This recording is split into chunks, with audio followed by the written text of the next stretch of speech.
整ってるんですよね。もう遊んでいた桂馬がさばけた、馬ができている、持ち駒に銀を持っているということで、本局はここで一気に決めに行きます。皆さんこんにちは。日本将棋連盟棋士七段の村中修司です。今回はですね、将棋王座で指しました対局の解説編をお届けいたします。今回は相手の方の雁木戦法をですね、後手番で迎え撃つという形にね進んでいきました。近年雁木戦法はですね、コンピューター将棋の、普及というかね、レベルアップに伴ってね、非常に見直されてきているね戦型の一つなんですよね。後手番先手番問わず、有力な戦法としてね、プロ棋士のね採用も非常に増えてきております。今回はですね、その雁木戦法に対する、駒組みのポイントや考え方などをね大盤でじっくり解説していきますので、ぜひぜひ最後までごゆっくりお楽しみください。はい、ではね、早速対局の方を振り返っていきたいと思います。本局、私が後手番ですので、将棋王座の画面とはこう大盤でね、戦後ひっくり返った形になりますけれども、ぜひぜひね対局編の方と合わせて、ご覧いただければなと思っております。7六歩、8四歩、6八銀、3四歩、6六歩、6二銀、そしてこれで6七銀と、矢倉を目指すのであれば5六歩、5四歩、4八銀と上がりましてね、これ一例ですけれども、この後7八金から7七銀という形にすればね、矢倉戦に進むところなんですけれども、本局はこれ6七銀と上がりまして、5四歩にね、飛車を回れば振り飛車なんですけれども、7八金と上がりまして、これでね雁木の形ですね。で、私の方はこれで8五歩と1回突きまして、7七角、そして3二銀、4八銀に、3一角と。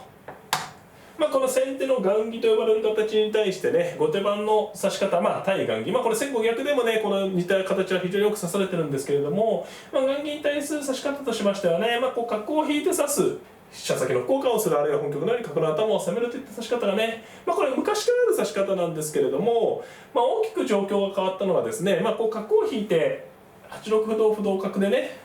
こう次歩交換できるんですね。実際ここで3一角に対して相手の方は6九玉と打ったので、コンピューターを使った研究がね取り入れられる前まではですね、これに対しては8六歩からね、こう同歩同角と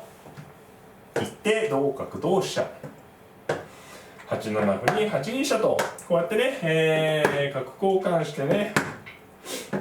持っておけば対雁木はね悪くないと。こうしてあの後はね矢倉に組んで、持ち歩を生かして戦えばね雁木対策は十分ねこれで戦えるという認識がね、以前はそうだったんですけれども、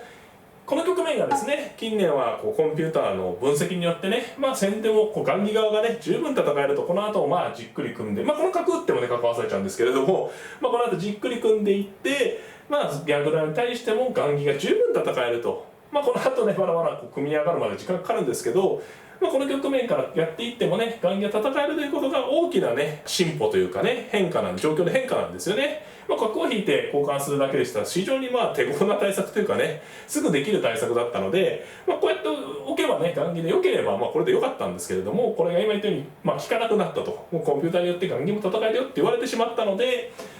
対雁木がね振り出しに戻ったということもないですけれども、なかなか難しくなったというのが流行のね背景にありますね。実際6九玉に対してね、8六とついてね、もちろんすぐ悪くなっちゃうわけじゃないんですけど、8六とついてもね簡単に、対雁木がうまくいくわけではないということでね、実戦は6九玉に対して3三銀からねもう少し駒組みを進める手を選びました。で、4六歩、3二金、4七銀、そして4一玉、5八金と、先手の方は非常にじっくりとしたね駒組みですね。でここで7四歩、3六歩に7三銀、これが今回の私の対雁木のね狙いのね筋の一つでしたね。もちろん8六とつけば先ほどの角交換の手にいつでもなるんですけれども、あえてね角を交換せずにこの銀でこの角のね頭を狙うというのが、今回のプランとなるわけですね。角を交換しちゃうとねかえって狙う角がいなくなってしまうのでね、これもねこの指し方も実は以前からある指し方ではあるんですけれども、まあ8六からね角交換するよりはこちらの銀を捨てる指し方をね選ぶ棋士が多いですね。まあこれ先後逆もあるんですけどね、これね、まあ、常に先手番後手番どちらでもあるようなね形なんですけれども、こう銀がね先手なら3七銀、後手なら7三銀と出て雁木の角を狙うというのがね、まあ一つのね対策となります。雁木対策の一つですね。で実戦は7三銀に2六歩、そして、6四銀、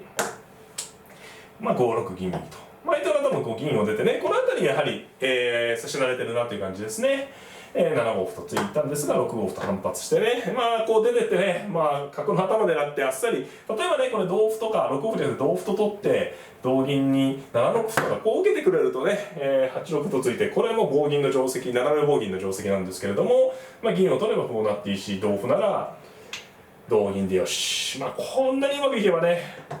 まあ対雁木は簡単でいいんですけどね、まあここまでいっちゃえばもうもろに棒銀がね、斜め棒銀が成功になるんですけど、まあやはりね、まあ雁木側にも対策がありましてね、銀こう右銀を出てこの銀をこう撃退してくる、撃墜してくるわけですね。まあ実戦7六と取ってね、同銀にまあ7五銀、ただまあぶつけてね、まあ先ほどまでもうどこもうまくいきませんけれども、同銀同角とね駒をさばけるんでね、まあこれはこれで一つ、まあ私の方としては狙いが通ったかなと。で、相手方7六歩と受けまして、4二角ときました。そして、3七桂。さて、まあここまではね、対雁木の形で銀と歩ね、持ち駒に乗って、まあまず作戦成功といえば成功なんですけれども、まあこの局面がね、まあよく雁木の特徴がね出てる局面でして、実はねこの角なんですよね。この角、まあ本来矢倉の格好だったらこうなってるんですね。こうで角はまあこういう形になってる。まあこれはまあ大雑把に見るとこういう格好になるんですけれども、これよりねやはりこう角が7七にいますとこう睨んでるんですよね、敵陣をね。これが大きな特徴だからこの角を消してねこう交換したいんですけど、それはまた難しいっていうのがね悩ましいんですよね。例えばこれ実際5二金たかったんですけど、これを7九3一玉とかやるとね、まあもしかしたら桂馬を飛んで銀を上がって、まあ、こういう手がねあったりするんですよね。これが雁木の、まあ、角筋を生かしたで恐ろしいところで、まあ、同銀同桂成同角となれば9九1一角成ですね、香車が取れる。まあ矢倉ではもうまずない攻め筋なんですけれども、こういうふうにね、角道が通ってきてる場合には、まあ、これは先ほど攻めのポイントはお伝えしたんですけど、もう守る際はもうとにかくこの角のラインは注意してください、ぜひね。まあ実際5二金っていうのは、まあ、これは慎重な手でね、まあ、もし4五桂4四銀5三銀なら今度はね、同金同桂成同角とやれば受けれるということで、何気ない金上がりなんですけれどもね、後手から先手からのね強襲をね受けてるわけですね。で、2五歩と力を、先手は貯めてきました。さてまあここでね、実際9四歩と、まあ、手待ち気味に指したんですけど、まあ難しいんですよね。銀交換してここでね、本来こう棒銀っていうかね、銀が斜め棒銀をさばけて成功なんですけども、この銀の存在がねなかなかどうして手厚くてね、いつでも実際もそうなんですけど、銀引けばまたこう守備力が、復活しますしね。まあ一筋縄ではなかなか、まあ例えば8六歩同歩同角とねいく手もあるんですけどね、ただ同角同飛車、まあ、仮にまあ歩と丁寧に受けられてもね、まあ、これで試合ってうまくいけばいいんですけどね、なかなかこう角打ち込む傷があったりして、まあ、これも有力なんですけどね、なかなか難しいところ、悩ましいところなんですね。まあ、実戦は9四歩と一手様子見て、これはね、まあ、どこかで桂馬を飛んだ時にまあ角を出られるような手とかを嫌ったのと、あとまあ歩を伸ばしていって後々ね、まあ、歩を持ってますからこういうような端攻めでね、攻める手も残すということで、まあ先手のね出方を見つつのね様子を見たという手ですね。で1六に対して9四歩出て1六歩で、私は1四歩と受けました。でまあ先手方もね、攻めの逆に雁木側の狙いとしましてはね、これ一歩持ってますとね、例えばこれ仮に一歩持ってるとしますと、もうすぐこう突いて同歩でこう作って同歩で、まあ、例えば2五歩とかこういう攻めがねあるんですよね。あるいはまあ桂馬を飛ぶとか、これ一歩持ってるか持ってないかとっても大きいんですね。で銀が逃げれば3三歩と打つとね、まあ、この歩が打てないとね、これ歩がないとこれで攻めが止まっちゃうんですけど、歩を持ってるとこの歩打つだけでね、同桂なら2四飛車という感じで、これでぜひね雁木側の攻め筋として覚えておいてほしいですね。やはりこう角を生かしてますよね。これね角を生かした攻めになります。なのでまあこの局面はね私の方後手ですね、後手番としてもこう歩を渡すか渡さないかでね全然状況が変わるので、結構ね慎重に指さないといけないところですね。実際は先手側が歩を持ってないのでね、6七銀とね待機策を選ばれましたね。ちょっと攻めが難しくて、様子を見て、場合によってはこれ5六歩から5四歩とね、1分ここでね入手して、こちら側の攻めに使おうということですね。ただ、将棋というのは面白くてね、こう相手が動くとね、隙が生じますね。実戦6四歩とね、この歩はね、銀が引いたところなので、ちょっと突きやすいところですね。で、6四歩に対して4五桂と相手の方は飛んでね、4四銀に2四歩と。やはりね、ここでいつでも歩が入る形になったことによって桂馬から歩っていうのはやりやすい手ではあるんですよね。で、実戦同歩。ただし、同歩で、6四歩に同角と自然に応じてね、いざこうなってみると、先手もね、歩を手に入れたんですけれども、角の利きが強力なんでね、一歩持ってもすぐに攻めるのはね、結構難しい。例えば飛車が走っても、歩打たれましてね、飛車が寄っても歩打たれて、平凡にこう駒が取られてね、やはり飛車には弱いですからね、ちょっと無理筋ということでね、2四歩同歩同銀桂入れたんですけれども、ここで4七金と、辛抱したんですね。ここまではね、私の方も順調で、ここは指し手が非常に難しくて迷いましたね。こう取ってしまうのが一番本当はやってみたい手で、もちろん銀取れば飛車取りますしね、ただこれ1一角成と香車取られてね、例えば4六銀で、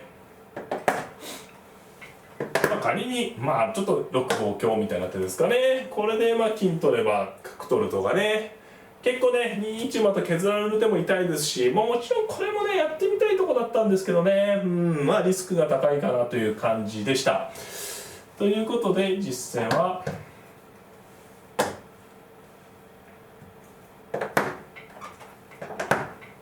7三桂とね、遊んでる桂馬を使って、この手がでもね、結果的にはこの桂からの指し方がね成功しましたね。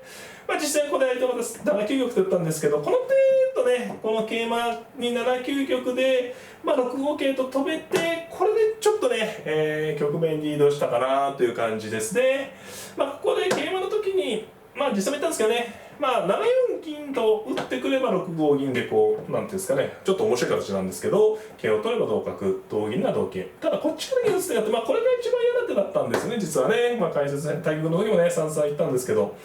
まだ角捨てれないんで4二角と引くんですけど、それからね一定ねちょっと時間数の中で7四銀で出ますとね、今度は桂取りで銀はね桂取られちゃうんで、おそらくこう7二歩とか一回辛抱することになったと思うんですよね。ただここに歩打っちゃうとね、将来的に桂馬が飛んでいっても7七歩という攻めができなくなるので、これがねいい勝負だったでしょうね。例えばこの円錐得とかこれで、先手もねこの銀はすぐこう飛車浮かれると取られちゃうような形なのでね、あまり自信がないかもしれませんけれども、ちょっと持たれとく予定なんですけどね、ただこの桂馬のねさばきを止めておくのがね先手としては急務だったような気がしますね。実戦はここでね7九玉ね、手だけ見ると自然なんですけれども、6五桂がねかなりやはり気持ちのいい跳躍でね、これね角がこれ実は引く場所が難しいんですよね。逃げる場所ですね。こっち引くと桂取られちゃうんですよね。さっきこれ香車取れるって話したんですけど、角こっち行っちゃうとね、これはもうなんですか、労せずして後手優勢ですよね。で角をこっちに引くのもね、こう2四歩8六歩同歩8七歩と打たれて同金に8五歩といった感じで、もう角ごとこう攻められちゃうんで、実戦はね6六角と上に上がったんですけれども、8六歩とついて同歩同角、8七歩に5九角成と。どうですかね、直前の局面角と桂馬がねこう持ってるこういう感じの局面だったんですね。こういう感じの局面だったんです。こうだったんですね。これが歩もいたんですけど、これがもうポンポンって飛んでこうなったと。その前の局面と比べていただくとね、はっきり、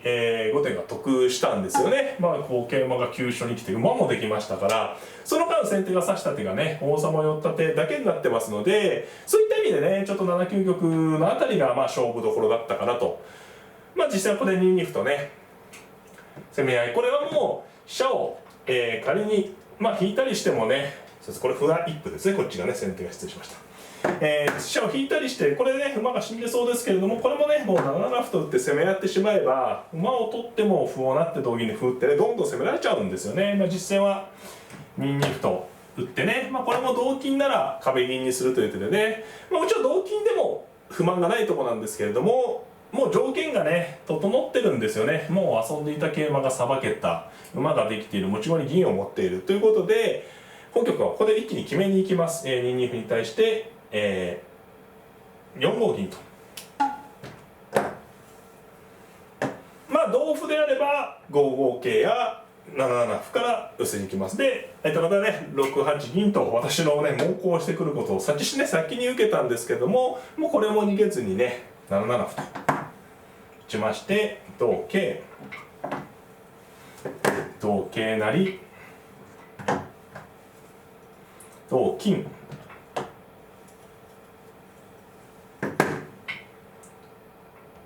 そうです、同桂で同角ですね、失礼します。同角、6五桂と。もうね、ぶつかってますけど、これもぶつかってるんですけど、実際も言ったんですけどね、ここぶつかってる時って取れる駒が1枚しかないんで、チャンスなんですよね、ある意味ね。逆にどれか逃げちゃうと取られちゃうんでね、この瞬間に全てを逃げずに攻めるっていうのが、この場合ね、好判断になります。6五桂に対して7九銀と取ったんです。5九銀と取ったんですけど、7七桂成、同金、6五桂。これはっきりね、優勢ですね。現状、この瞬間駒の損得なしでね、この銀もこの桂も取られそうなんですけど、何より、先に、本陣に攻めかかってますのでね、実際7八金と引いたんですけど、7七歩と打ってね、8八金に7八銀、同銀、同歩成、同玉。これをね、同金なら7七歩と打てばね、もうこれは結構分かりやすいですよね。寄ったらまた打ち込めばいいという感じで、もうずっとどんどんね、手順に攻めれると。同玉は7七歩なら玉をね、どっかにかわしてという手なんですけれども、これで5五角と、打ちました。そうですね、これで次に銀を、ね、銀はちょっと下取られちゃうんですけど、桂馬を取れば角を切って金あるいは7七銀で寄せになります。実戦は6六歩と両駒を近づけて受けようという手を指したんですけど、同角と取りまして、7七桂とね、頑張ったんですけれども、同桂成。以下は寄せですね。ちょっと、先手の方もね、ちょっとね、銀取りと桂取り両方ともね、間に合わなくなってしまったのがね、誤算でしょうね。一気の攻めになっちゃいました。同玉で、6五桂と、打ちましてね、実際は6七玉、6六玉も、銀でもいいですしね、飛車なってもいいですし、どちらでも、私の差はね、すぐ詰むような形ないのでね、はっきり優勢です。実際は6七玉と逃げたんですが、8七飛車成となりまして、この時にね、5八玉と引くとね、もう少しかかったと思うんですけど、この時にね、4六銀というのがね、あるんですね。これ皮肉な手で、取られそうな時に最後にもう一活躍できてね、同金、こうなるとなると、これも受けがね、なくなりそうですね。王様引いたら金取って普通に攻めが続きます。ということで実戦はね、上に王様をね、6六歩と上がったんですけど、5五銀と打ったところで相手の方の投了となりました。以下はね、簡単な詰みですね。6五玉、7五玉どちらでも6四金と打てば竜が効いてますので、即詰みということで投了もやむを得ません。はい、いかがだったでしょうか。今回はですね、将棋を指しました対局の解説編をお届けいたしました。雁木戦法に対してね、いろいろな対策が、プロ間でもね、指されてるわけですけれども、今回はそのうちの一つをね、皆様にご紹介いたしました。なかなかね雁木に対する特効薬っていうのは難しいとこもあるんですけれども、本局のね指し方をねぜひぜひ参考にしていただいて、あるいはね雁木戦法からのね攻め筋などもね、ご紹介させていただいたので、そちらの方も皆様の実践のね参考になればいいなと思っております。